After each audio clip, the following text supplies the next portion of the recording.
So welcome. This is the very first episode and I'm really looking forward to it. We're going to be talking about creating your vision and the importance of creating your vision, and not only the importance of it, but how to actually create your vision as well. So if having a vision is something that's completely unfamiliar for you and it sounds like I'm talking an alien language, don't fear, we're going to be covering it in a lot of detail. So a few things that we are going to be covering in this initial episode is the importance of having a North Star and why a North Star is really going to benefit you. We're going to be talking about how actually having a vision can enable you to live longer and why that is possible. We're going to be talking about where most people go wrong, and we're also going to be talking about the 4 classes of experience that you can have and how having your vision will enable you to live a better experience of life. So let's get stuck straight in. So if you listen to the trailer episode, you would have heard me talk about my coaching philosophy, which is based on 3 core principles: clarity, action, and accountability. And of course, it starts with clarity. And for me, having a vision is part of that clarity. Now, if you think all of the great leaders, or certainly most of the great leaders of all time have spoken about the importance of starting with the end in mind. Napoleon Hill referred to it as the chief aim. Aristotle often referred to the telos, which originates from the Greek word which means end or goal, and it's been described in so many different ways: mission, vision, purpose, calling, master plan, divine design. There's lots and lots of different names for it, but I like to use the term North Star.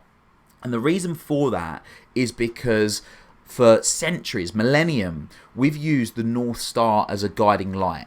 Now, to my knowledge, nobody's ever been there. And the goals that I like to get my clients to set, and I encourage people to set, are goals that are so big that you never actually achieve them.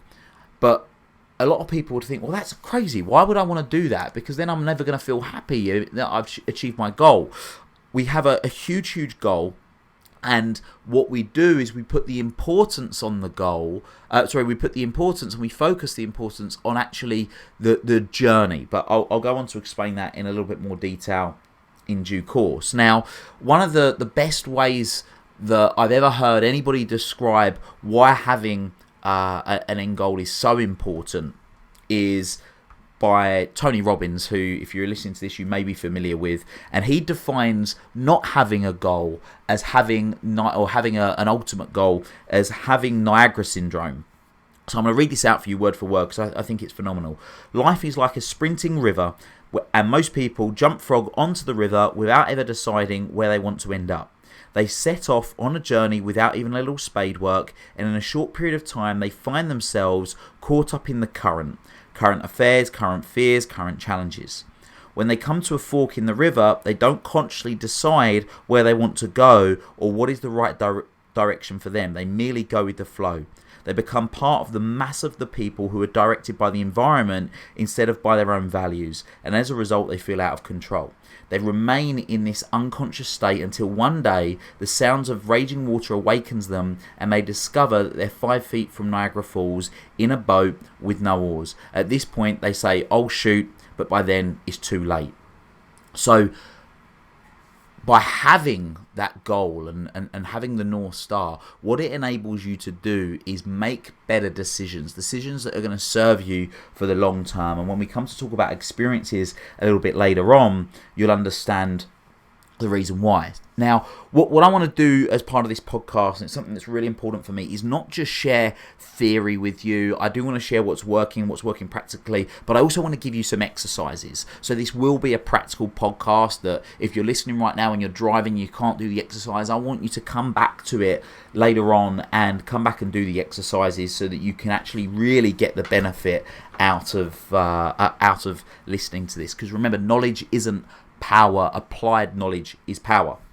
So when you're looking to create your North Star, what I encourage you to do is, first of all, just get a piece of paper and a pen and start off by just thinking, what would you love to have ultimately? So when I talk about ultimately, I think extend the time frame out as far as you could possibly think, ultimately in life, in the key areas. And you can go crazy here, there's no limits.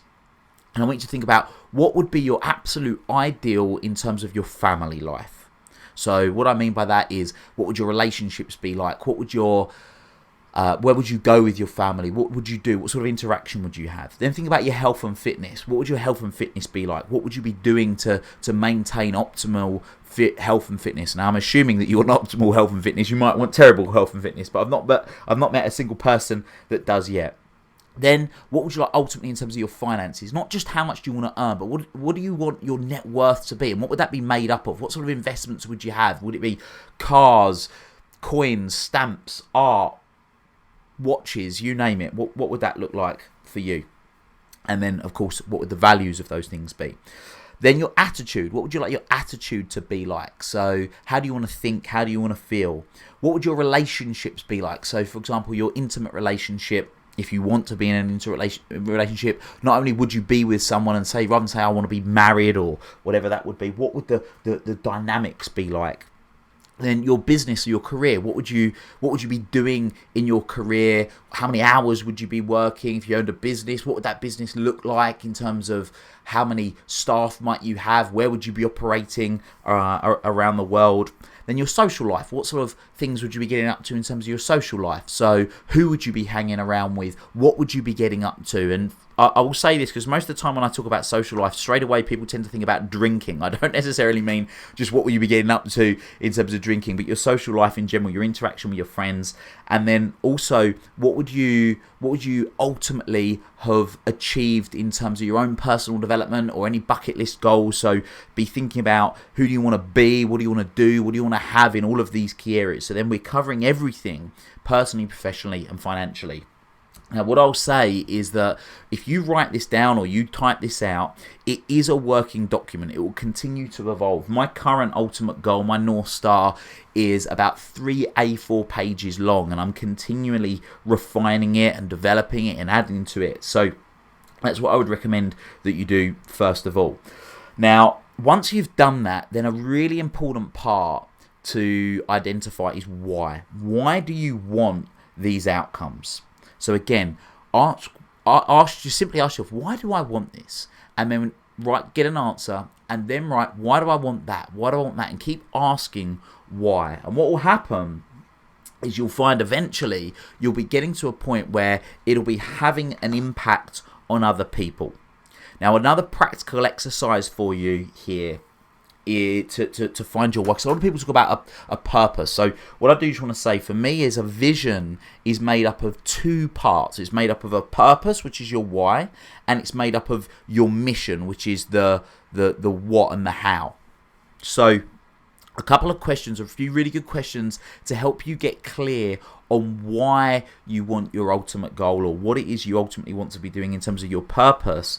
Are exactly these. So question number 1, what has been your biggest challenge that you've faced in the past that you've already overcome, and what did you learn from it? So if you're driving right now, you can ask that question in your head. If you're sat down with your pen and paper, then you can answer this by writing it down. So what has been your biggest challenge you've faced in the past that you've already overcome, and what did you learn from it? Second question, what is your biggest challenge you're facing at the moment that you haven't yet overcome, and what are you learning from it? Third question, what upsets you the most and why? Fourth question, what makes you happy the most and why? Question number 5, what are your 3 most important core values? And if you don't know these, in episode 2, we're going to be talking about values in a lot more detail. Then number 6, really powerful question this, move yourself into the future. So sort of imagine you're out there in the future and you're with your grandchildren. Now, if you're listening to this right now and you already have grandchildren, then you can actually do this. But what one message would you tell your grandchildren that could make their life happier? And then question number 7, imagine you're living the last day of your life. So you've lived your life exactly how you want to live it, and it's decades into the future right now, and you're reflecting back on your life. What one thing would you achieve to make the world a better place? And answer that question.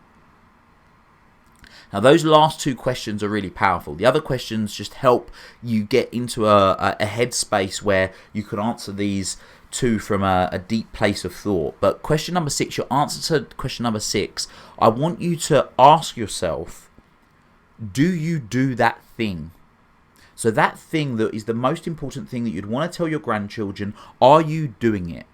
If not, I encourage you to start doing it as soon as possible. Today, start doing it. Because if it's going to make their lives happier and it's the most important lesson that you've learned in your life and you're not doing it, you can be damn sure it's going to have an impact on your life if you start doing it. And number 7, the question to number 7 will help you get an understanding of why you want to be doing and what your purpose might be, or certainly be a component of that. So, as a little practical exercise to get you to get you going. Now, if you're someone that already has got a vision, then one of the things that I encourage you to do is expand that vision and basically think bigger.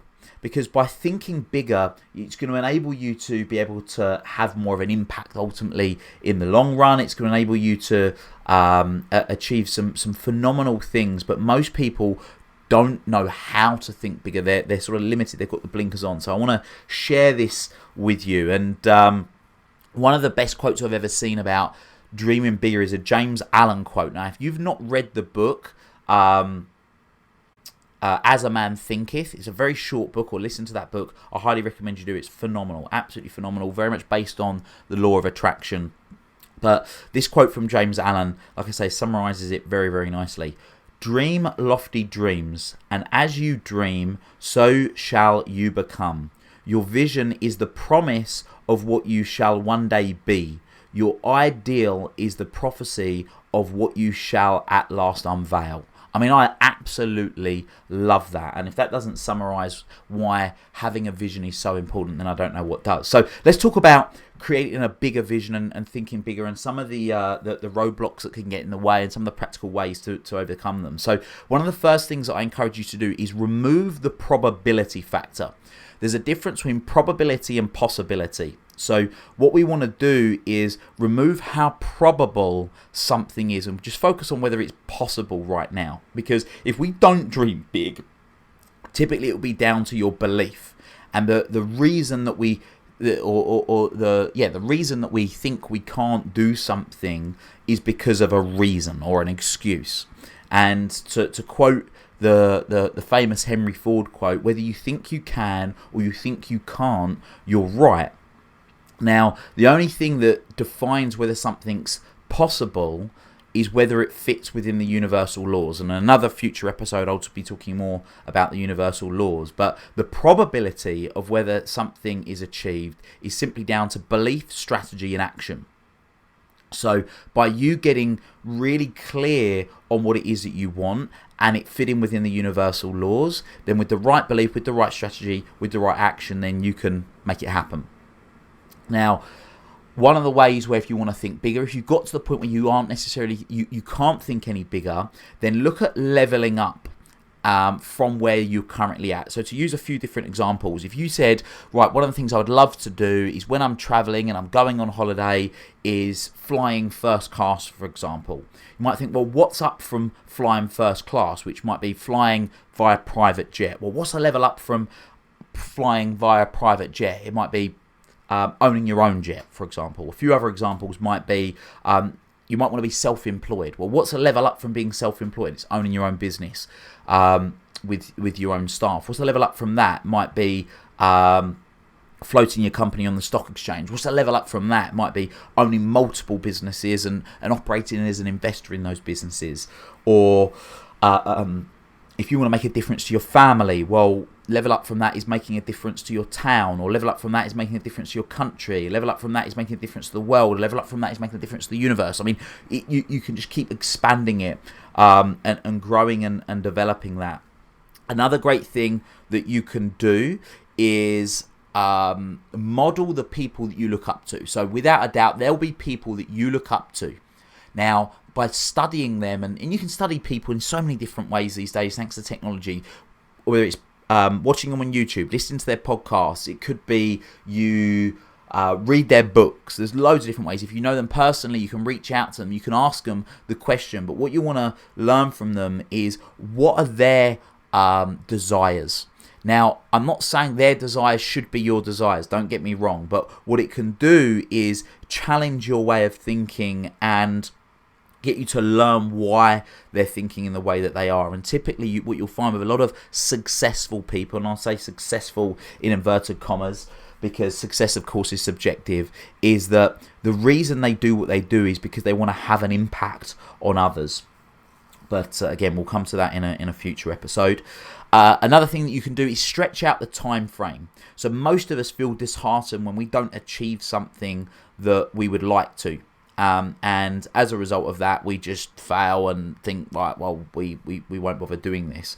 But the beauty of setting a North Star by a much longer time frame, by stretching it out, is that you are giving yourself time. To quote Jim Rohn, most people overestimate what they can do in a year and they underestimate what they can do in 10. So stretch out the time frame. And then finally, in terms of being able to think bigger, something that's very practical and useful is thinking outside the box. There's two types of people in this world. There's the see it to believe it people and the believe it to see it people. And the likes of a lot of the greats, the Thomas Edisons, the Nicholas Teslas, the Roger Bannisters, the Henry Fords, the Elon Musk, the Richard Bransons, they're the people that have created something that other people hadn't before. They'd solved a problem on a major scale. So think, what is a problem that you could solve? What's something that you could do that could be right at the lofty heights to take you to the next level. So there's some things to challenge your thinking and to get you thinking differently. But what I would love to talk to you about is a Japanese concept which will help you with creating your North Star and building out from what you may have already done or what you might be doing as a result of having listened to this this podcast so far. So what I want to talk about is something called an Ikigai. Okay, now we don't have a word for it in English. Like I say, there's it's a Japanese term, and we don't have a direct translation for it. But essentially, what it means is reason for being. Okay, so it's a concept, the Japanese concept that was born out of a place a place called Okinawa. And what's staggering about the people that live this Japanese concept, particularly this particular part, this island, is that they have more centurions than which people that live over 100 years than anywhere else in the world. It's crazy. More people have lived to over 100 years, the most people that have lived to over 100 years, the highest concentration in the world are these people that live by this Ikigai concept. So is that what contributes to longevity? I'd like to think so. Yes, it's definitely important to make sure you're looking after your health and your fitness in various other ways, but I do think that this has a significant impact. I mean, I'm sure you know so many people have heard so many stories of people that have lived their whole lives on the learn, earn and yearn model. So they learn when they're younger, they earn throughout their life, and then they yearn for what life would have been or could have been when they get older. They get to retirement age and they've had their identity wrapped around work or whatever it is they do, and then all of a sudden they retire, they have no purpose in life, and very, very quickly they deteriorate in health or they die. There's so many stories of that, and no doubt there's someone that you may know as a result of doing that. So to break it down in more detail, the word Ikigai or Iki in itself means life or living, and the word Gai represents value, effect, result, or usefulness. Okay, so the way that you get clear on your Ikigai is by looking at 4 key things. So if you can imagine a Venn diagram, but which is basically sort of 4 circles that all overlap each other to a point where there's a really there's a part that joins them all in the middle, is by asking 4 questions. And again, this is another exercise that you can do to help you refine what it is ultimately you want to be doing. So all of these things, all these tools that I'm sharing with you will bring them together and help refine that process. So the first thing is, what do you love? So what do you love doing? What do you love being? What do you love having? So what do you love? Then, what are you good at? So you can make a list, by the way, of all the things that you love. Then you make a list of what are you good at? So what are your strengths, okay, in all key areas of life? Then, what does the world need, or what do you perceive the world to need? What do you perceive there to be? Where do you perceive there to be a problem that you could fix, or something that you think isn't right that could be better or could be different? And then finally, what you can be paid for. So by answering those questions and having all of those answers, then what you can do is start to sort of play a bit of a game and see, right, well, how can we match these up and bring those together? So that's the Ikigai side of things, which is extremely useful. Now, once you've got your North Star, your ultimate goal, then what we can do, and this is the really powerful part, is that we can reverse engineer it.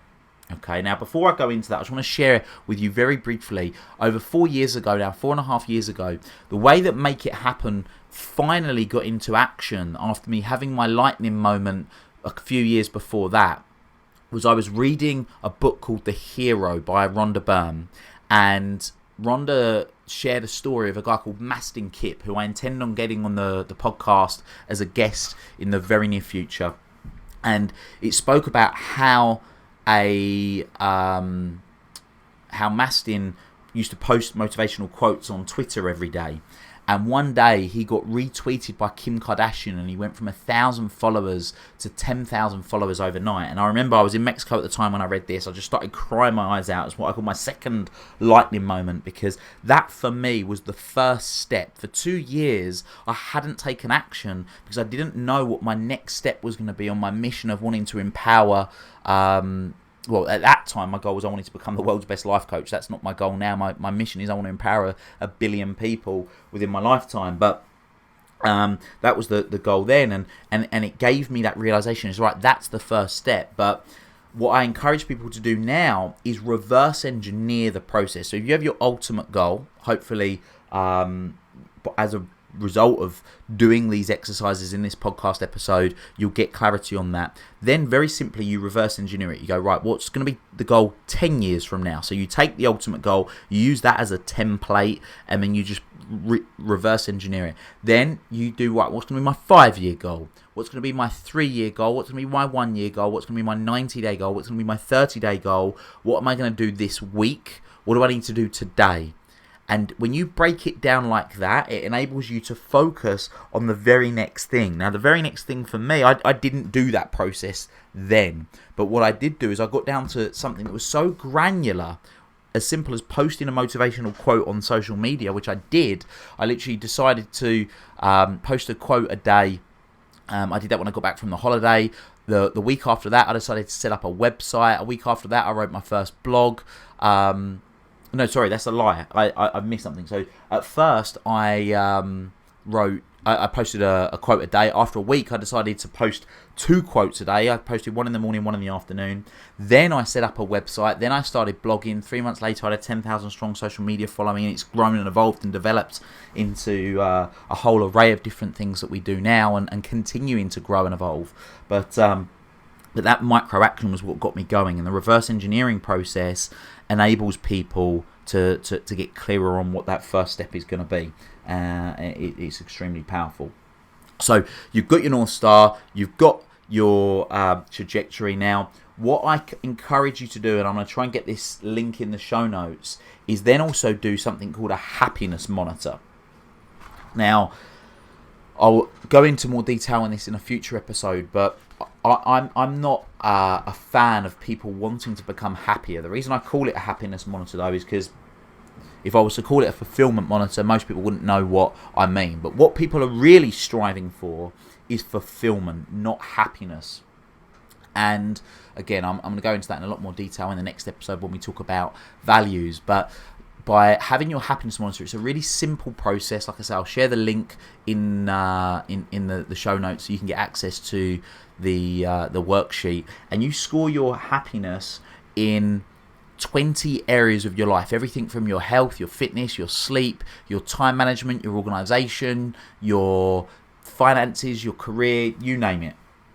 And we use that as a yardstick to see how you're improving. And what's great about doing this is that when you work on that, you can see the progress that you're making, and also it's a really useful tool to help you identify what it is that you need to work on first.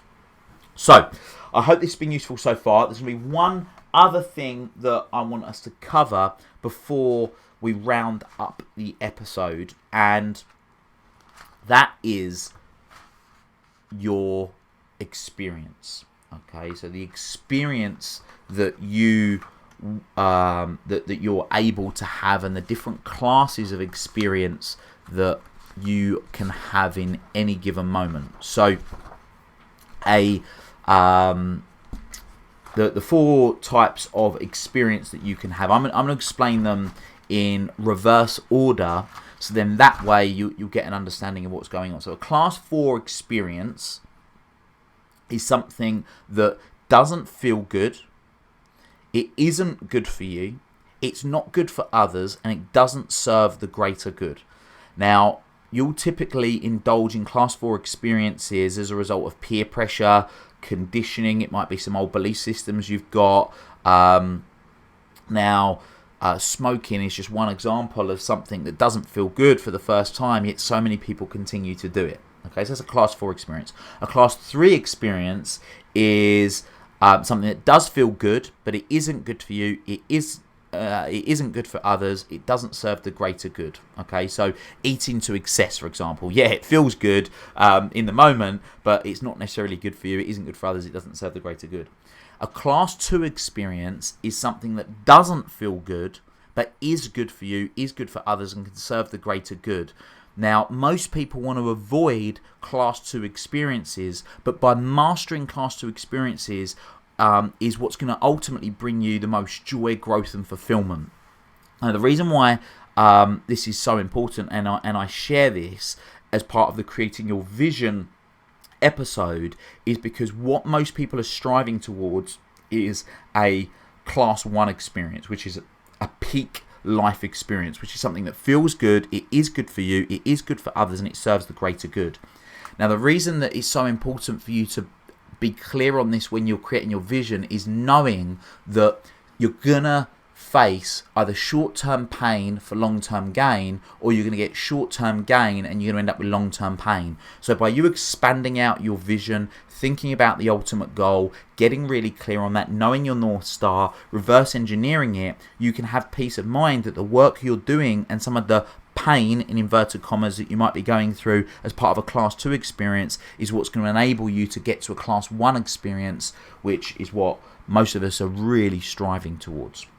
So, I hope this has been useful so far. It has been the first episode. I've really enjoyed it. I know I've given you guys a lot to think about, but I would really love to know what you've found useful. So if you're not already in it, get involved in the Make It Happen community. It's a free group on Facebook. Share what you think about this podcast. Please also subscribe so you get the future episodes, and please leave a 5-star review if you feel that the podcast is worthy. Just one last recap for you in terms of the exercises that I encourage you to go back and do if you haven't done them already. So get clear on your North Star.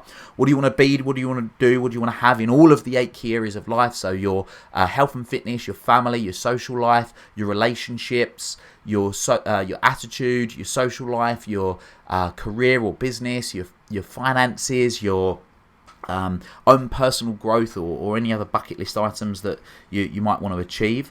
Get really clear on why you want those. So who's going to benefit as a result of you having those? What feelings are you going to cultivate for yourself as a result of doing and having those things? Answer the 7 questions that I covered earlier in regards to getting clearer on your purpose, and then do the Ikigai questions as well, the 4 Ikigai questions. So there's 3 exercises for you to get stuck into as a result of this podcast. I've really enjoyed it. I hope you have too. I look forward to being with you on the next episode, which if you listen to on launch day, by the way, you can get stuck straight into now. And if you're not listening on launch day, thank you for finding us, and I'm sure there'll be many more episodes that you can already get yourself listening to. So until next time, make it happen. Thank you for listening to this episode of the Make It Happen with Will Polston podcast. Make sure you join Will's free Facebook group, the Make It Happen Community.